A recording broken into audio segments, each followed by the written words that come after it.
I will be speaking this evening about something that's very dear to my heart. It's not really a canned speech. It's not something that I've memorized. I don't speak from notes.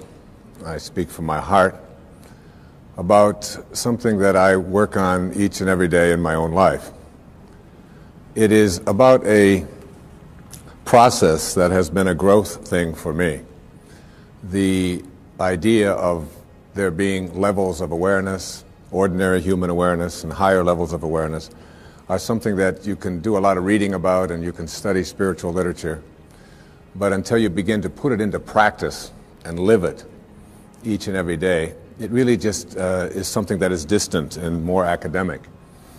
What I will be attempting to do here this evening is to share with you some very specific principles that I have studied and practiced with my family, with my wife particularly, and our children, and my extended family. I am not here to proselytize for any particular point of view. I don't represent any religion. I'm not organizing anybody or encouraging anybody to join anything. I have never been a joiner. I don't pay any memberships anyplace. I really don't think of myself as a very organized person, period. I think a truth is a truth very often until you organize it. And then it becomes a lie very often because the organization becomes more important than the truth that we're attempting to teach. So this is not really about getting people to agree with me. When I was back in school, I had professors who used to say, if you want to understand poetry, or if you want to understand a great novel, or if you want to understand a great movie or enjoy it, what you have to do is practice what he called willingly suspending your disbelief. So that when you go into a movie theater, for example, you will see a two-dimensional screen. And you don't walk in and say, well, that's just a two-dimensional screen with a lot of images that are being projected from the rear of the room from a projector, and I'm not going to allow my emotions to be impacted or affected by a silly little thing like a projector. If you did that, you would not be able to enjoy the movie. What you do is you willingly suspend your disbelief. You just let go of any of your doubts, and you just allow yourself to be entertained for a couple of hours. And you say, like, all right, Nicolas Cage can exchange faces with another man, all right? That's a possibility. I'll buy it, all right? And they can go home and convince their wives, even though they've just exchanged faces and nothing more, which was always a surprise to me, that this thing's really happening. But what I'd suggest to you is that if you argued with that and said, oh, this is ridiculous, or this is just not possible, that you wouldn't be able to enjoy the movie. And I suggest that you take what I'm speaking about here this evening. Some of it will conflict with some of the things that you have been conditioned to believe in, some of the things that you may hold very dear to your heart. And I'm not here to challenge them. I'm not here to get you to change your point of view. I'm not here to get you to join some organization that I think will get you to be more enlightened. I'm just offering you what comes from my heart, principles that are involved in being able to reach higher and higher and higher levels of awareness, so that things like miracles and being able to attract into your life what has been missing up until now, the ability to heal yourself of perhaps diseases or processes of difficulty that you've never been able to handle before, the capacity to be able to create the kind of relationship that you would like to have, the ability to even get a job that perhaps you haven't been able to get, or to raise your level of prosperity, whatever it might be, to sell your home if you've been having difficulty doing that. That there is an energy in the universe. There is something that is in each and every one of us. And it's also in the universe. And you are connected to it in a way that is often perceived to be aloof from us because it's invisible. because it's in the world of what we call spirit, the world that is not material. And I would like to suggest that you suspend your disbelief, allow yourself to know that you're not a human being here having a spiritual experience, but that it's the other way around, that you're a spiritual being having a human experience. And the quality of your human experience is really much more dependent upon how you use this invisible intelligence and how you connect to this energy. And once you have an awareness that you can never be separate from it, that you and it, and whatever you call it, it doesn't matter.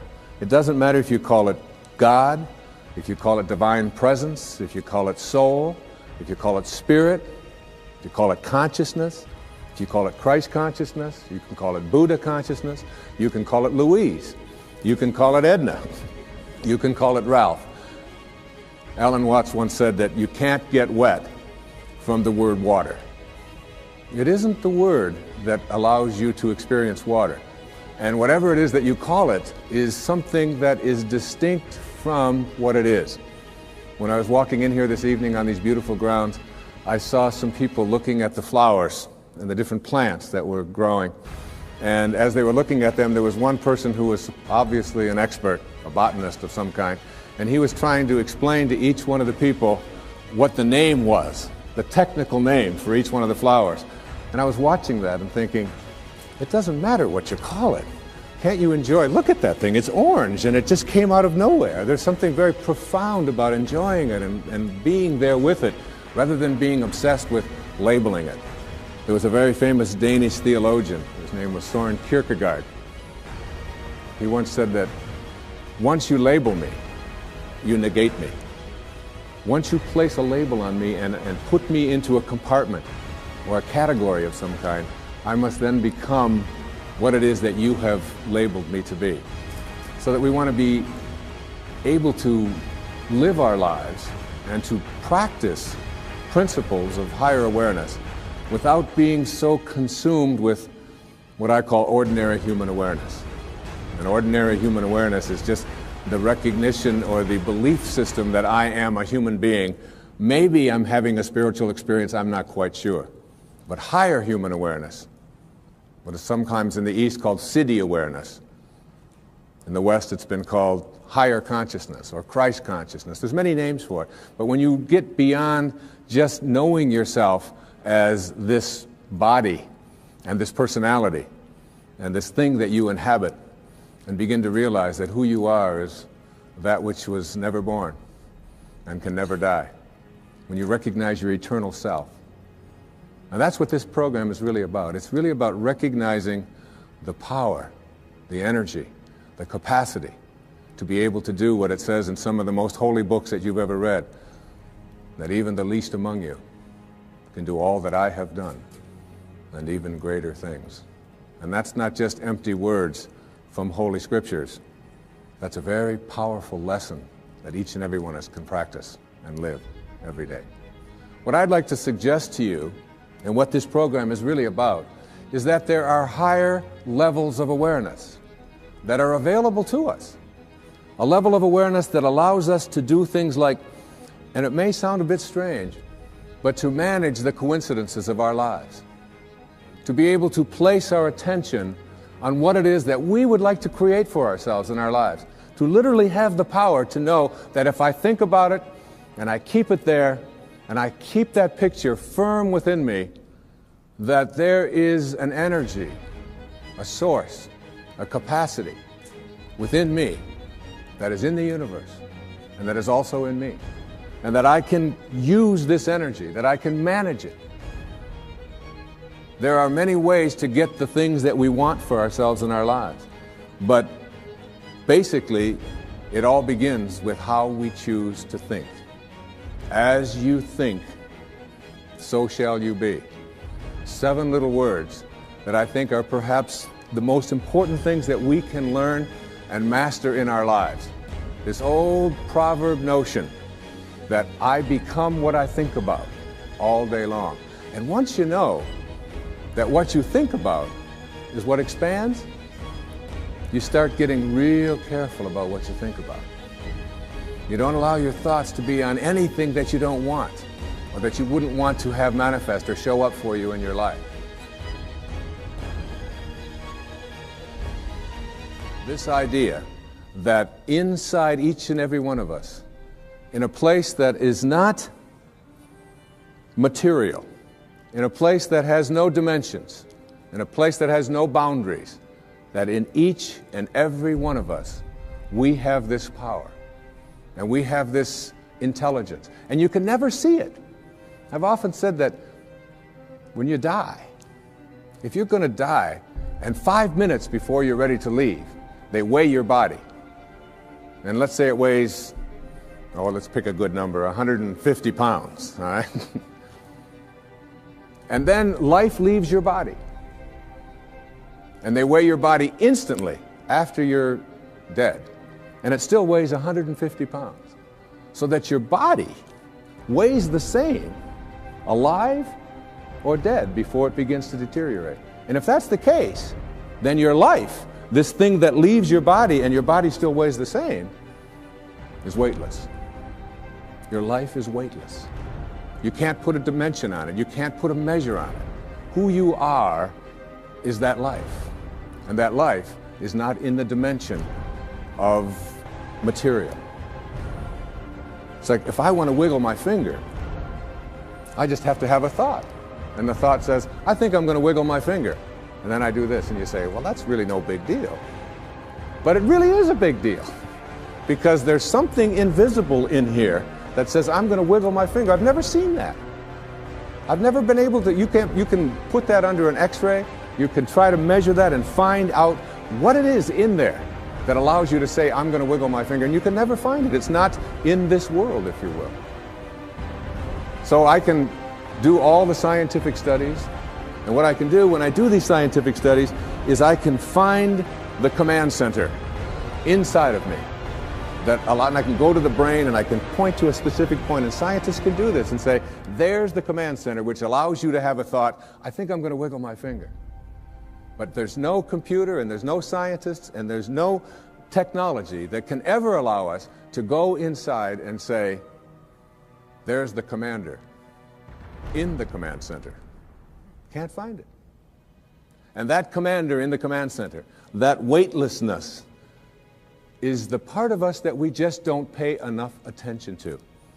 And what I'd like to suggest here this evening is that once you start becoming aware of the power of thought, and if you look around, just look around you at everything that you see, it all began with a thought. We become what we think about. And that is probably one of the most important principles in learning to manifest. But in my mind, as I think about this idea of getting what you really want and being able to attract it into your life, what we have to look at is basically the obstacles that we have conditioned ourselves. And you notice I say that we have conditioned ourselves, because I have never believed that we need to be putting the responsibility on someone else. If you're conditioned, it's because you have allowed yourself to become that. And if we are conditioned, if we've conditioned ourselves to believe certain kinds of things, and one of the things that we kind of believe and hang on to and live with is this whole idea that all of the things that happened to me in my past are what are keeping me from doing what I'd like to do today.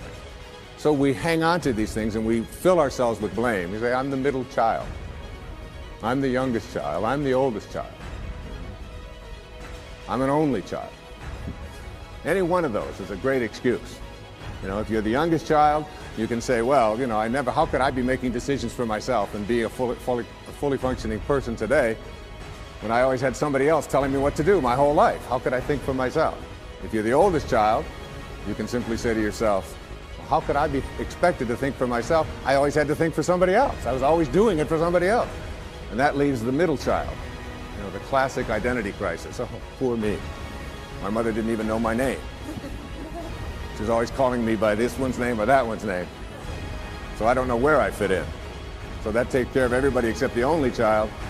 And of course, the only child, well, your parents looked at you and said, we won't be doing that again. You have to live with that, I don't, huh? So everybody, with their birth order, or with their mother liked their sister better, or that we had enough, or we didn't have enough, or we had too much, or we lived in the north, we lived in the south, I'm too tall, I'm too short, I've got too much hair, I don't have enough hair, it's falling out, it's not falling out, whatever it is, we all have these excuses. And I call all of these things that we hang on to and use to keep ourselves from reaching these higher places in our lives, the wake. I call it the wake. And the wake is, comes from a story that I heard Alan Watts tell one time, and it was a very powerful story. He said, your life is like a boat, and it's heading up the river at, say, 40 knots. All right?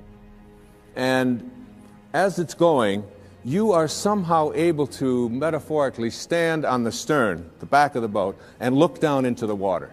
Now there goes your life in this direction, and you're standing here and you're looking down into the water. And you ask yourself these three questions. The first question, what is the wake? What is it? What is this thing that you see?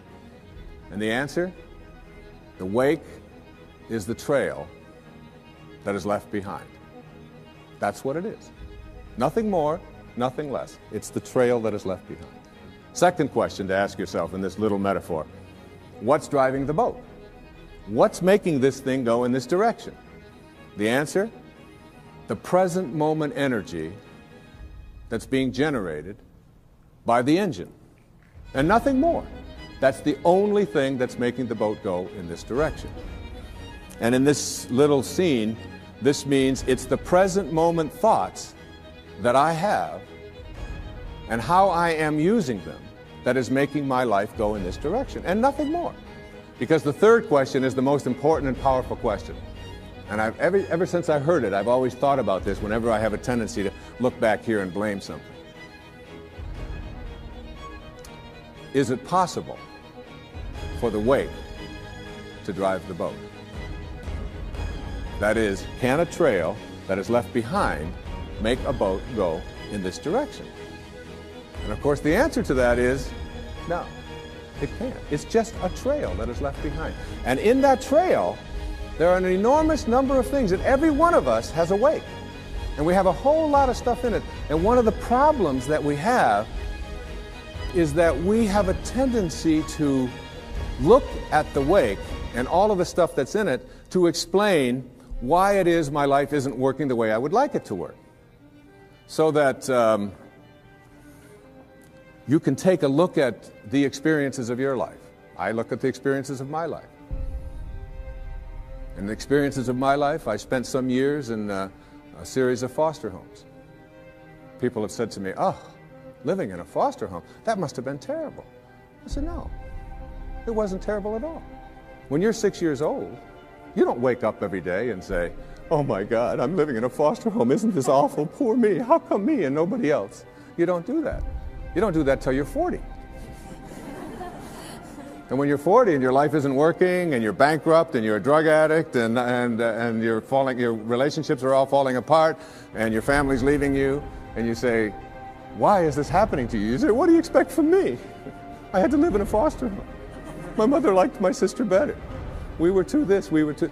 And so it's like we take a look at all of these things in our wake. And I'm not saying here that you shouldn't be in touch with your past and all of the things that are back there, but to use it as excuses for why you can't get where you'd like to get today is something that if you do that, you will never get to this place that I'm talking about in this program, which is this place that I call higher awareness, way beyond ordinary human awareness.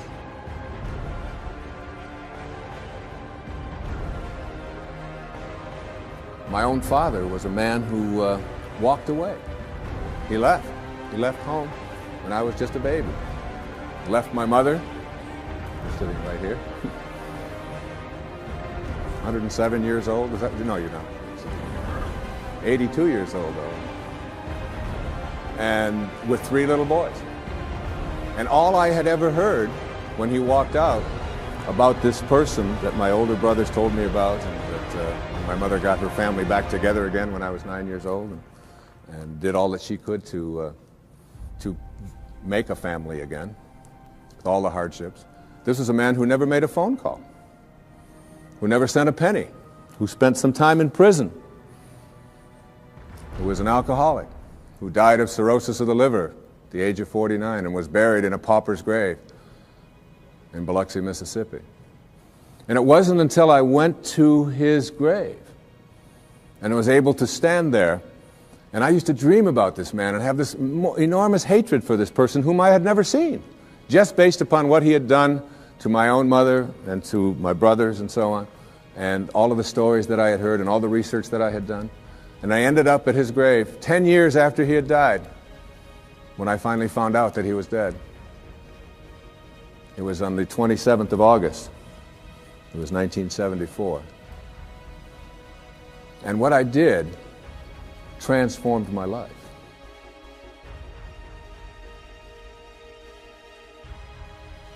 And my life at that time wasn't working. I was overweight, my relationships weren't working, my writing wasn't working. There were a lot of things that weren't going well for me in my life at that time. Not badly, but they weren't going at the level that I knew I was capable of getting to, because I was filled with this hatred, this anger, this bitterness. And so what I did is I stood there on his grave, on this little marker in the ground, and I said, "From now on, I send you love. I forgive you."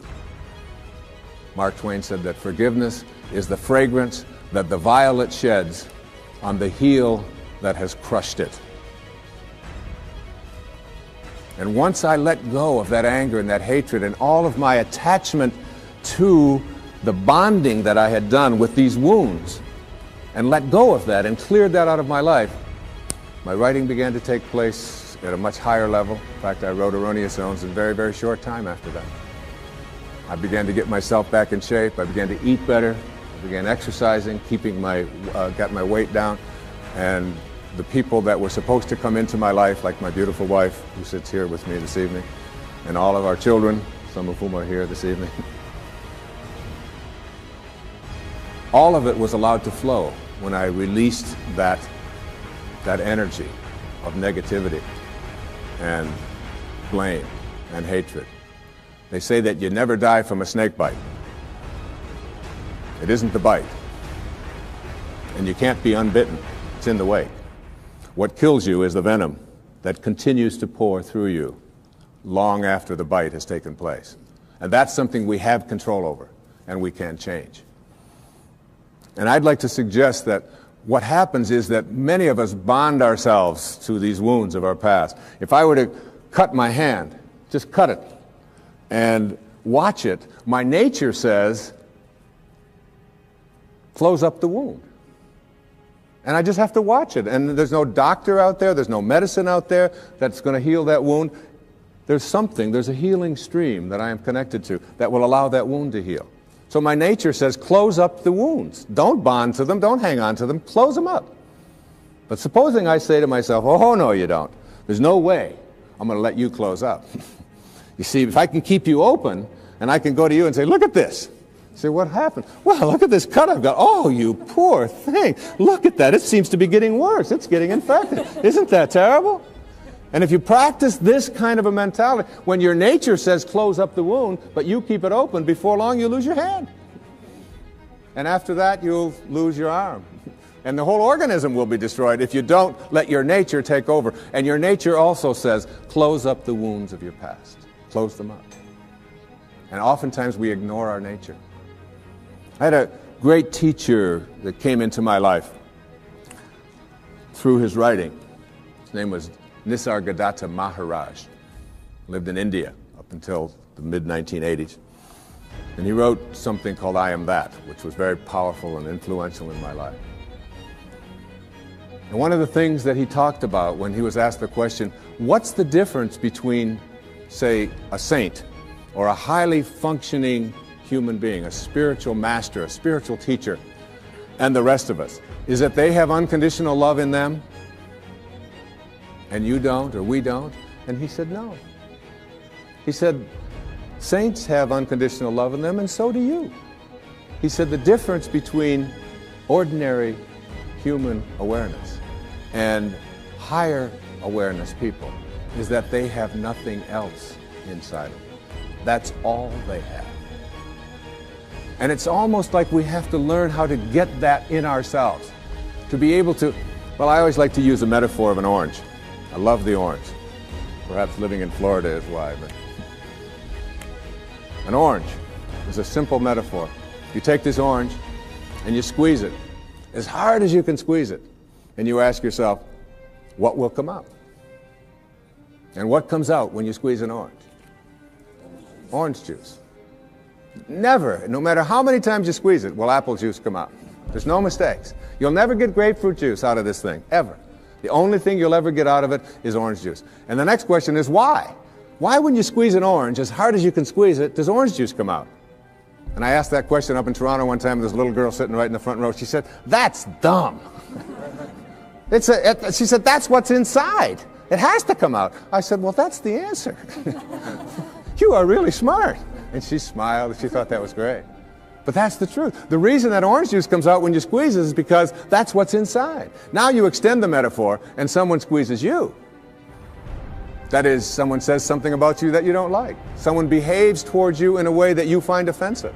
Somebody does something or says something to you that you feel hurt by. And out of you comes anger, hatred, bitterness, tension, fear, anxiety, stress. And immediately you say, the reason that comes out of me is because of how he said it, or the way that she said that, or because they did that. But the truth is, the reality is, that what comes out is what's inside. And if you don't like what's inside, you can change it. Now, if you ask me, how does orange juice get inside of an orange? I would say, I don't know. I can't figure it out.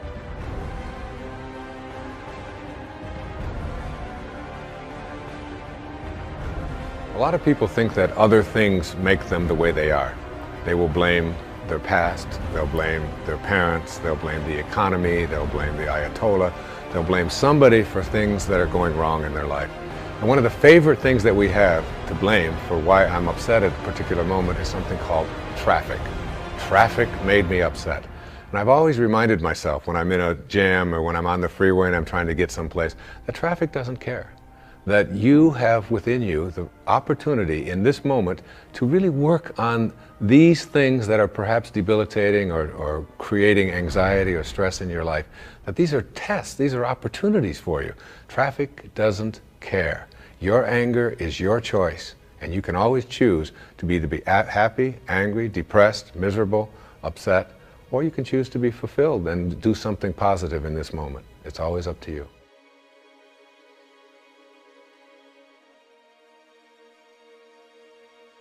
It's the story of what I call the four philanthropists in a village. The conquerors had come through, and they had taken all of the men, or many of the men who were warriors at the time, and they had placed them into this prisoner of war camp right in the village. And many of the villagers knew that their compatriots were imprisoned. And the first philanthropist was a person who had great wealth. And he went to the people who had the prison and were in charge of it, and he said to them, I understand the men are not able to have fresh water and cold water. I would like to donate all of my earnings and everything that I have to purifying the water for them and making sure that all of them will not be sick. And he was granted that. And he felt like he had fulfilled his destiny, that he had done what he was here for. The second philanthropist discovered that the men were sleeping on rocks and that they were cold at night. They didn't have blankets. And he took all of his funds and he said to them, I would like to provide bedding and blankets for the people so that they will be comfortable when they sleep at night. And he was granted that right, and he donated his money for this purpose. And again, he felt that he was fulfilling his destiny. The third philanthropist discovered that the food that they were eating was inadequate, that they were just given beans and water and some bread. And so he said, I own a farm, and I'd like to grow all of my food, and I'd like to take this food to all of these prisoners. And he was granted that right. And all three of these great philanthropists in the village felt that they had really completed their mission for why they were here. But the fourth philanthropist was a saint. He was living not at ordinary human awareness, but at higher consciousness levels. And he went and he found out where the keys were. And he went to the prison at night and he released all of the prisoners.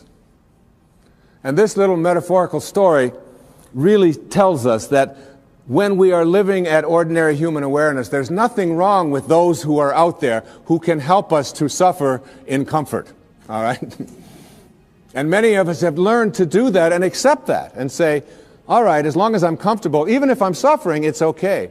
But there are those who have keys. And those keys can open the prisons. One of the great teachers in my life was Carlos Castaneda. And Castaneda talked about his teacher, who was what they call a nagual, a Native American term that refers to all that is knowable. And his teacher told him that your life is like being born into a room, a mansion, if you will, that has 1,000 rooms. But you're born into one room. And this one room is called daily human awareness. And the only way you can get in is through conception and birth. You're in. And the only way you can get out, we are taught, is to die. So we spend our lives in this mansion in one room, even though there's 999 other rooms. We don't know how to get out into those rooms unless we die. So we wait to die. And what his teacher told him is, I can teach you how to get out of the room of daily awareness and into the other 999 rooms. And if you stay with me and learn all that I have to give you, I can teach you how to get out of the house altogether without having to die. And what we have to do in order to get to that place where we can take the keys and unlock the self-imposed prisons, or the prisons that we have given ourselves on the basis of what we have come to believe is our limitations, what we can and can't do. We have to let go of that.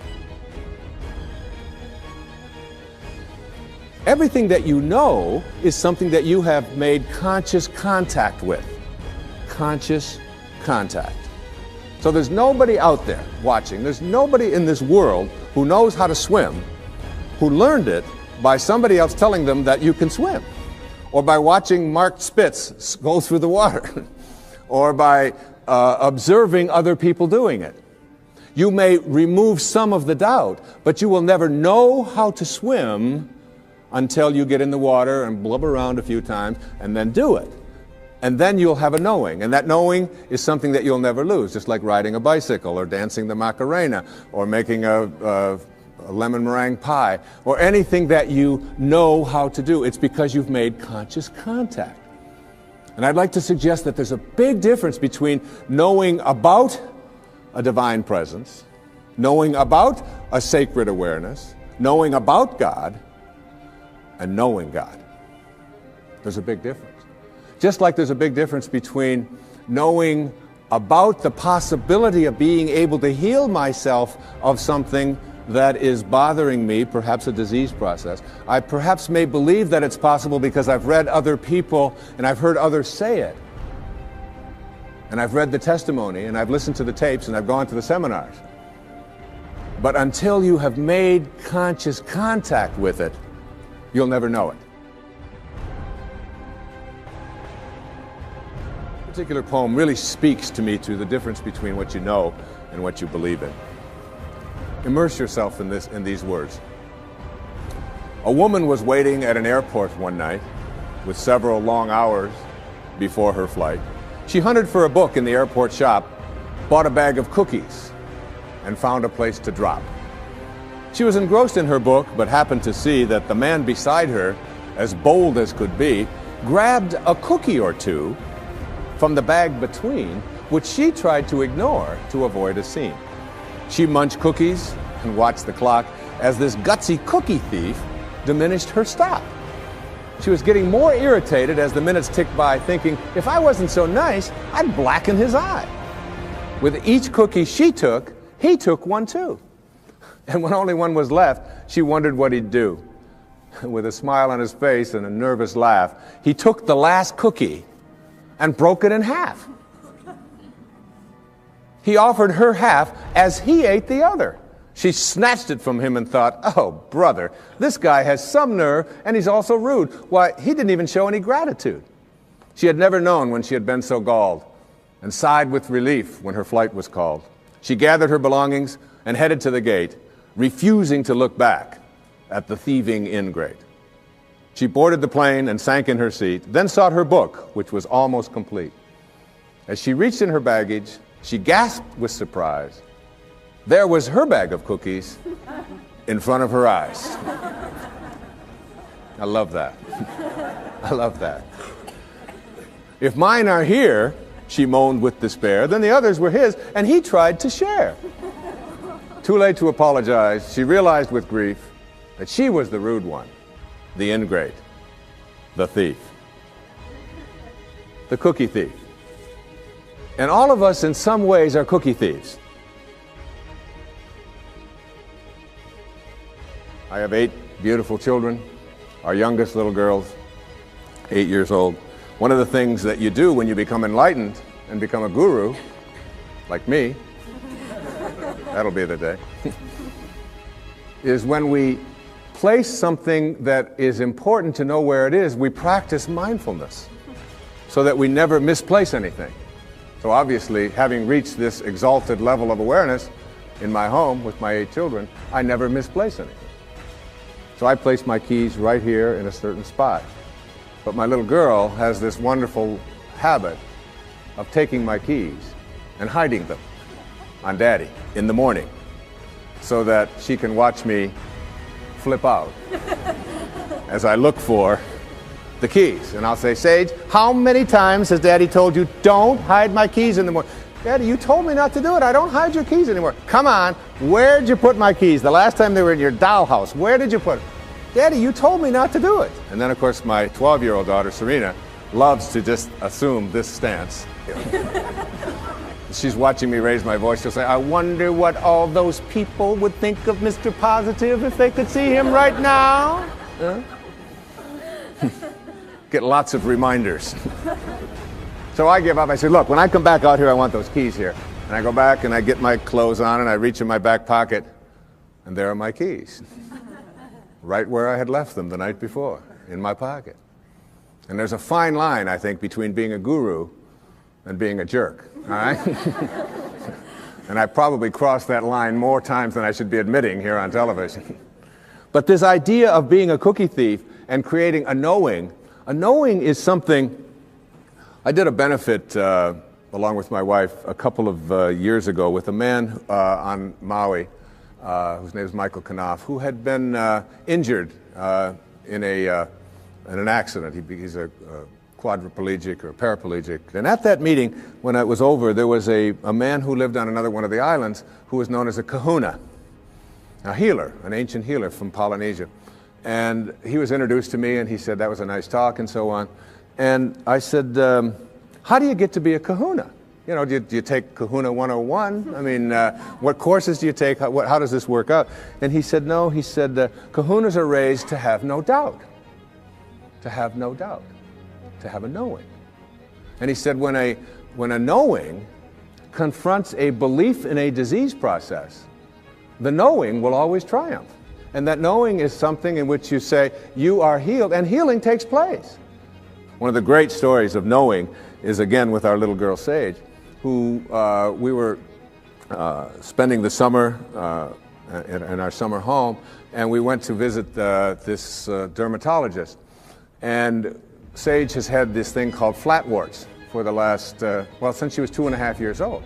From 2.5 until 7, which is over 4 years, she had these flatwarts, and not only did she have them around her face, around her mouth, and around her nose, but they were getting worse. They were moving up, and they were getting up around her eyes and so on, and we noticed that they were getting progressively worse, even though all of the places that we had taken her had said, they will go away. She'll outgrow them. But it didn't seem to be that way, and they always said it would be a few months. Well, years had gone by, and she still hadn't. So we were over at my friend's, this dermatologist in Kihei, And I said, Kenny, as long as we're here, would you mind taking a look at Sage?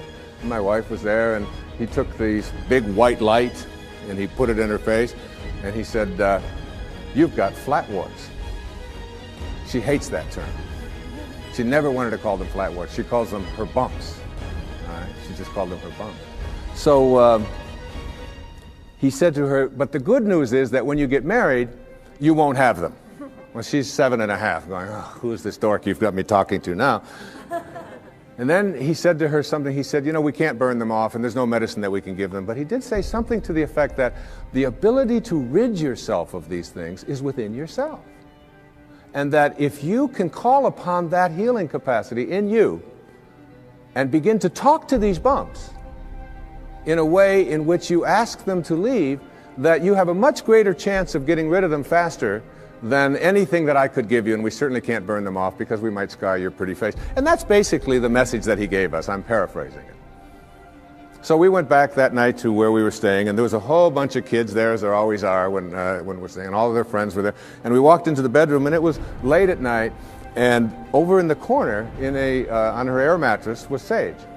And she had the blankets pulled up over her head, and she had a flashlight underneath the blankets. And I went over and I lifted up the blanket. I said, honey, is everything all right? She said, shh, I'm talking to my bumps. And I left the room and I came into my wife in the other bedroom. I said, honey, you're not going to believe this, but Sage is in there talking to her bumps. Isn't that great? The next night we did the same thing. That was the second night. The third night, the same thing. Now that was Thursday. On Friday, this happened on Monday. On Friday, as God is my witness, on television, every single one of those bumps was gone and has never reappeared since. A knowing. You see, there is a stream of healing that is something that we can plug into. It's very much like electricity. People say, well, in ancient Greece, there was no electricity. There was electricity.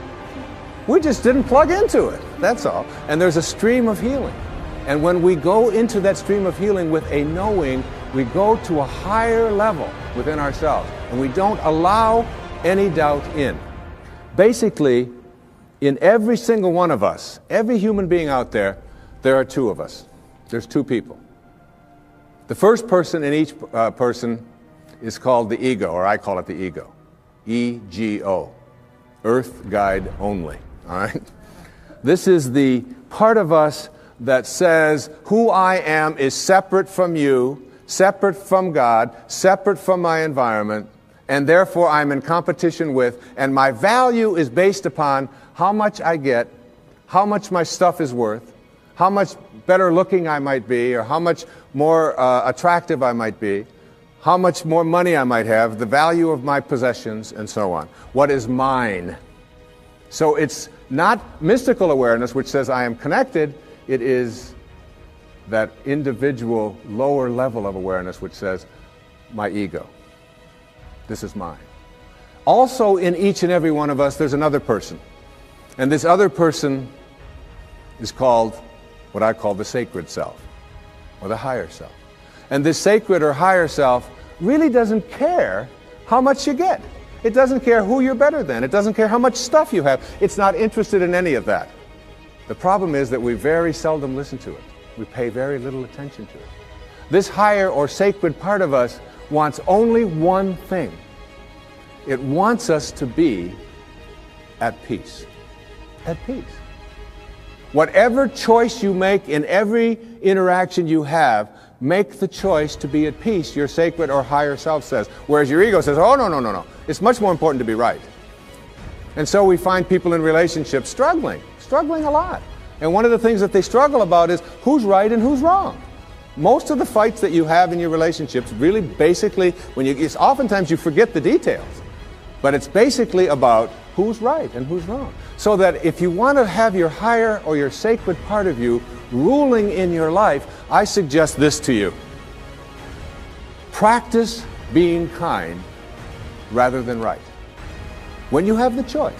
And you have the choice in your relationships with your spouse and your ex-spouse, with your parents, with your grandparents, with your in-laws, with strangers on the freeway, with flight attendants, with waiters, with whomever you interact, if you can just subdue this ego part of you which says, it's important for me to be right, which will introduce you to stress and anxiety and fear and so much of the stuff that I talked about earlier. And instead say, how can I suspend this part of me and allow the part of me that wants to be at peace, that wants to be happy, that wants to be fulfilled. And if I said to you, I'm going to give you a magic wand, and with this magic wand, I am going to allow you to just wave it and get anything that you want.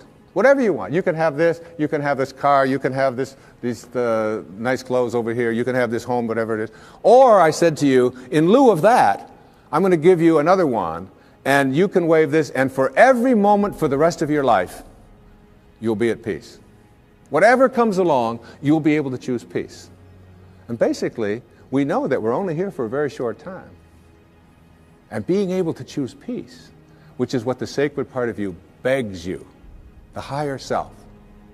Once you get that, you begin to shift away, and you stop telling yourself that the people who are close to me, in relationship with me, are the people who don't belong there. I remember my wife and I, we often talk about this, and we've been together a long time. We've had many children together, and we have a very wonderful, loving relationship. Thank you. But we'd often, and one time I said to her, or she said to me, you know, we love each other, but this doesn't sound like love. Sometimes the way we talk to each other doesn't sound like love. Let's practice with each other, being kind rather than being right. And it was transformative. That when we had that walk, and doing that with your children, and doing that with a waiter. I mean, a waiter who comes to you and is like, you know, hassled and frazzled and has been busy and all of that, and your ego says, wait a minute, I'm here and I'm important, and I have a right to be served, and I have a right to be served now. That's the ego part of you. If you can suspend that and say, you know, you are a lucky man tonight.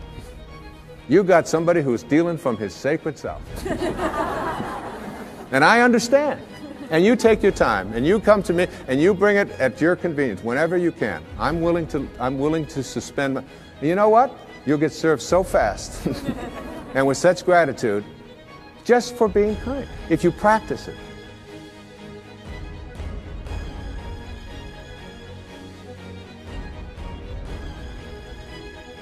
I've often said that in any relationship in which two people agree on everything, one of them is unnecessary. So it isn't about getting somebody who's just like you. In fact, your soulmate is the person that you have a lot of difficulty with. Your soulmate's the person you can't get rid of. They just keep showing up. You say this, they say that, and there they are, they're back again. And they never go away. They keep showing up in your life. And everybody has these people. These are our greatest teachers, because anybody in your life who can push a button and send you into a frenzy is the person who's your greatest teacher. You know why? Because they teach you that you haven't mastered yourself at this moment. You don't know how to choose peace. In A Course in Miracles, there's a wonderful line that says, I can choose peace rather than this. Whatever it is, I can choose peace. My soulmate, my wife, is one of my soulmates. I mean, she knows how to push those buttons. She's really good at it. And she's one of my greatest teachers. I remember saying to her one time, honey, do you love me for who I am or for what I've been able to do for you? I just want to, she said, that you call yourself a spiritual person? I can't believe you would even ask a question like that. She said, I don't love you for what you can buy for me or what success that you've had or where you are on any bestseller list. I love you for who you are. And I will always love you. I said, well, I was just asking. I said, what if I was just Joe Sixpack? You know, and I was just bringing home, you know, a meager salary and so on. She said, I will always love you for who you are. She said, I would miss you. But I would always love you. She knows. She's got that. You know? And all of us have soulmates. My daughter Serena, who's just turned 13, my teeny bopper. She came home from school one day, she said, there's a rumor in our school. She saw somebody had seen me on television that you actually wrote a book about how to raise children. Tell me it isn't true.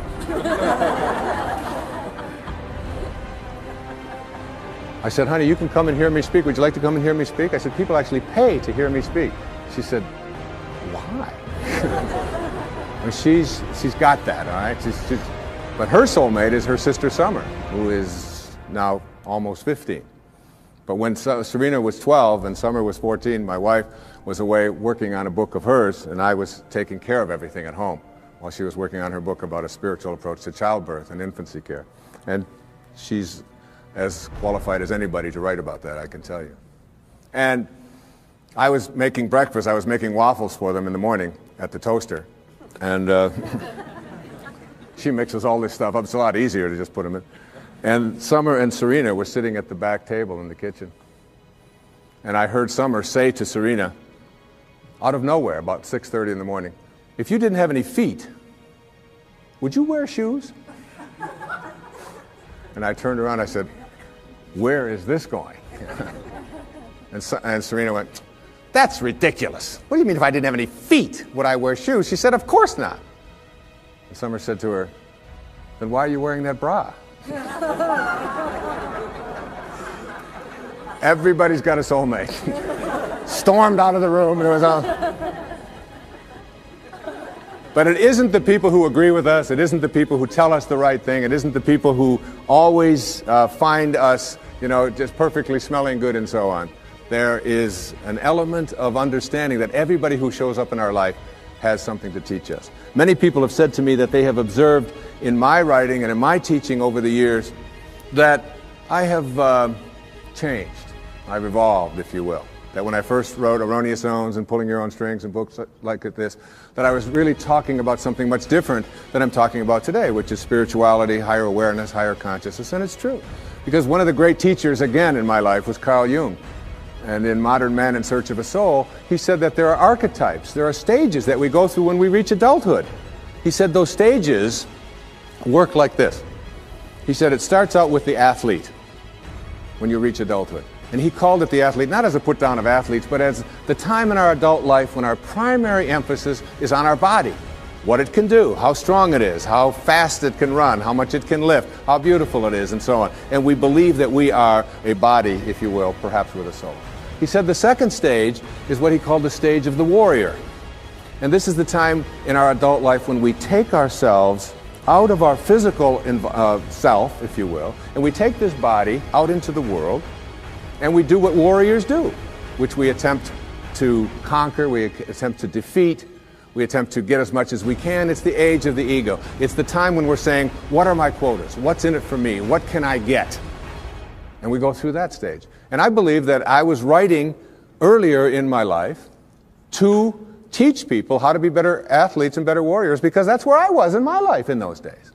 And the shift has taken place for me as well. Jung said that the third archetype is what he called the archetype of the statesman or the stateswoman. And this is when we finally get to a place in our adult life when we stop saying, what's in it for me?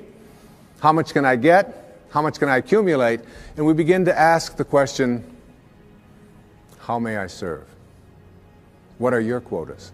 And serving others becomes much more important than our own egos, until ultimately we reach what he called the stage of the spirit, the archetype of the spirit, when we finally begin to recognize that this is not our home. What it means in the holy books when it says, you are in this world, but you are not of this world.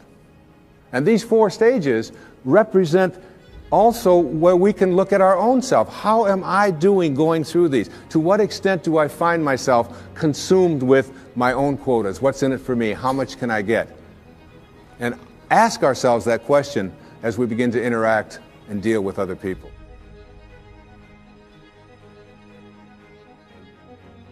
All right? So that what you really, really, really, really want, you will get. And these four really stand, each of them stands for something. And if you look at people who are good at, some people call them lucky, some people call them highly spiritual, whatever it might be, but they are good at getting what they want in their lives. And here are the four reallys. The first one says, I wish. So what you really wish for, everything that you'd like to get into your life starts with a wish. It's a thought. I wish I could get that job. I wish I could get that promotion. I wish I could lose weight. I wish I could get rid of that addiction that I have. I wish I could, whatever. It's a wish. So you have to start with a wish. The second really stands for what you desire. What you really wish and desire. And the difference between what you wish for and desire is in what I call asking. Ask and you shall receive. Ask and you shall receive. It's not empty words. Be willing to ask. When I get stuck sometimes writing and I'm just not quite sure where to go or whatever, I just leave the typewriter, or I leave the yellow pad that I'm writing on, I walk over to the couch and I get into a meditation and I say, I would like some help in having this become clearer as to how to express it. And it's always there. Sometimes the phone will ring and my wife will call and she'll say, did you know that this was in the mail? And I'll say, read it to me, and it'll be exactly what I needed. Sometimes it just comes in the thing that I call an intuition or an insight, whatever it might be. The third really stands for what I intend. So now you shift away from what I wish for and ask for, and you frame it in such a way that you intend to create it. I intend to create this, whatever it might be, whether it's a healing, whether it's a losing of weight, whether it's getting rid of an addiction, whether it's creating prosperity. I intend to create it. And if you notice people who are good at manifesting, they don't mince those kinds of words. I will do it. And someone will say, well, what if it doesn't work out? You say, well, then I'll just learn whatever I have to learn from it not working out. But I intend to create this in my life. There's an intention, and the intention is so powerful that you become independent of the good opinion of other people. You're not checking it out with the tribe. You're not checking it out with what everybody else out there said you should do or shouldn't do. You're saying to yourself, I intend to create it. And I often tell people, don't tell anybody else about what you want to manifest. Don't make it a big statement. Instead, keep it to yourself. And they say, why do you want to say that? I say, because the minute that you do, you invoke ego. And in quantum physics, there's a simple line. It says, particles themselves are not responsible for their own creation. Another way of saying that is the way St. Paul said it. That which is seen, he said, hath not come from that which doth appear. That is, the source of everything over here, it's not over here. It's in this invisibleness. And once you invoke ego, you have to defend it, you have to explain it, you have to get the tribe involved in it, and before long, you've lost the capacity to manifest. It's a spiritual journey. Inspiration, in spirit. When you're inspired, in spirit. The fourth really stands for passion. Passion. That is, I am absolutely passionate about it, and I intend to create it with that love. One of the great books that one of my teachers sent to me from ancient India, written like 3,000 years ago, has a line in it that says, to attempt to manifest what you want without passion is like dressing up a corpse. So you take this corpse and you put a tuxedo on it and you dress it all up and you put all the makeup on it and you take it out into the world and you say, now see what you can get for me. But basically it's dead inside. And if it's dead inside, that is, if it lacks passion, if you lack passion, you're not going to be able to attract it into your life. So what you wish for, ask for, intend to create, and have passion about, you'll get. You'll get it. That's the good news. The bad news is that what you really, really, really, really don't want, you will also get. And this is one of the most difficult things for people to understand. And when you're dealing with the tribe and you're dealing with what is and what everybody else tells you is impossible, and somebody might be watching this and say, well, that's just a lot of nonsense. I mean, you can't just put your attention on something, think about it, and have it come true. It involves a whole lot of other stuff like that. You see, here's how it works. You cannot attract thin from I hate being fat. Because if what you think about is what expands, and what you're thinking about is hating being fat, then hating being fat is what you will continue to manifest. You act upon what you think about. You cannot attract prosperity from an inner consciousness that says, I hate being poor, I despise being poor. Because if you despise being poor, if you're angry about being poor, then being angry about being poor or despising it is what you will continue to act upon, and you'll be able to say, see? Now it gets worse. You cannot manifest what you want if your attention is on what is. If your attention is on what is and the circumstances of your life, that's where your thoughts are, then you will continue to create what is into your life.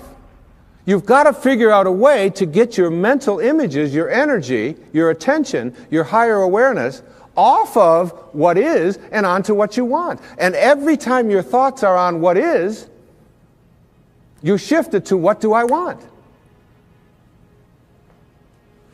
And it's even worse than that.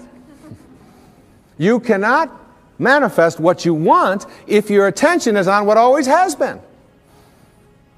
This is the way things are. You'll hear people say it to you all the time. These are the circumstances of life. Don't you understand? This is reality. Wake up. These are the way things have always been. There's always been poor people. You're one of them. That's just the way it is. And you watch that person, and being poor continues to manifest into their life. If you keep your attention on what always has been, then what always has been is what you'll continue to manifest. As you think, so shall you be. These aren't empty words, folks. This is reality. And the worst and ugliest of all is this. You cannot manifest what you want into your life, no matter what it is, if your attention is on what they want for you, or what they expect for you, or what they tell you are your limitations or what you can do. Because if your thoughts are on what they want, you cannot put your attention on what you want. What they want will continue to manifest. And you might be in a tribe that always turns left. And all you want to do is make a right turn. And you go to all the tribal elders and you say, look, I just want to make one right turn. And they say, wait a minute. In our tribe, we only turn left. We've always turned left. That's the way this tribe has always been. And so they will have an emergency meeting. And they will convene all of the elders to get you to come to your senses.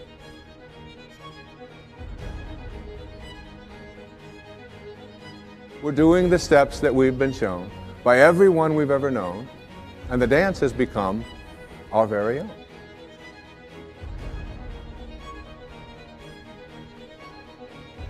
I was doing a book tour up in Chicago. I get off the airplane and a woman picks me up, and she's got a doozy of a cold, like, you know, Snoopy's, as my kids call it, coming out of her nose onto her dress. I mean, it was, and I was in this little Honda with her for 2 days, and so I said to her something to the effect, I can't remember what it was. I know she didn't like it, but I said something to the effect of, oh, it's been 20 years since I've had a cold like that. And she said, oh, that's just what I needed to hear. It's people like you who go around telling us, normal, mortal human beings, that when we have a cold we should be feeling guilty. She said, I don't appreciate that at all.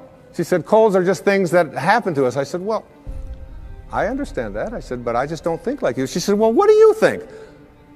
I said, well, tell me what you think. You're the one with the cold. She said, well, I think colds are viruses and that they're in the air. And they're going to land on us every once in a while. And when they do, we shouldn't be feeling guilty about it and feeling bad about it, and people like you writing books about it to make us feel worse.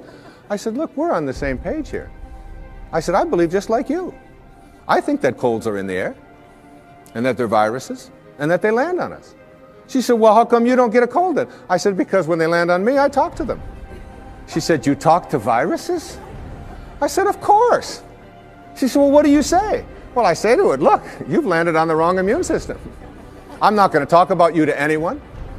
I'm not going to complain about you. I'm not going to give you any attention. And you have no room to flourish on this immune system. You're just not going to do your work here. But there's a lady in Chicago who's waiting for you. Now, you laugh and you think that that's silly, but I'm telling you that when you keep your attention on what you don't want is what will keep manifesting into your life. Addictions have been described as never getting enough of what you don't want or what you despise. So we keep our attention on what we don't want, and what we don't want is what we keep seeking after. and then we despise it. When we put our attention on what we do want, when we shift to a place called unconditional love, and begin to view it as something that I don't have to be dependent upon, you can shift right out of it. The currency for attracting what we want into our lives is our thoughts. As you think, so shall you be. Begin to place them on what it is that you want, and you'll start seeing it shift over and over again. And people who are terrific at getting what they want, you start getting inside of their head and say, what do you think like? How are you organized in here? And you know what they always say? I never, ever allow my thoughts on anything that I don't want. And no matter who out there is saying, yes, but you can't do this, yes, but you can't do that, I never allow that kind of energy. I shift away from that energy instantly. That's what separates great masters from ordinary human awareness.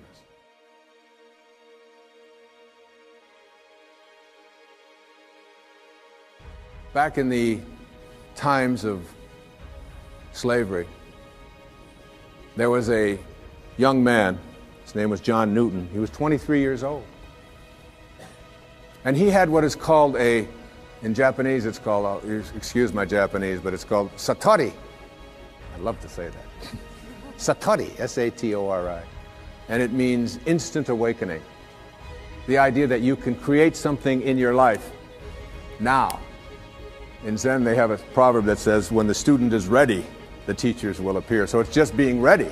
And so you don't have to go through this long, involved process to get to enlightenment where you get it 5 minutes before you die. Instead, you can have it when you are ready.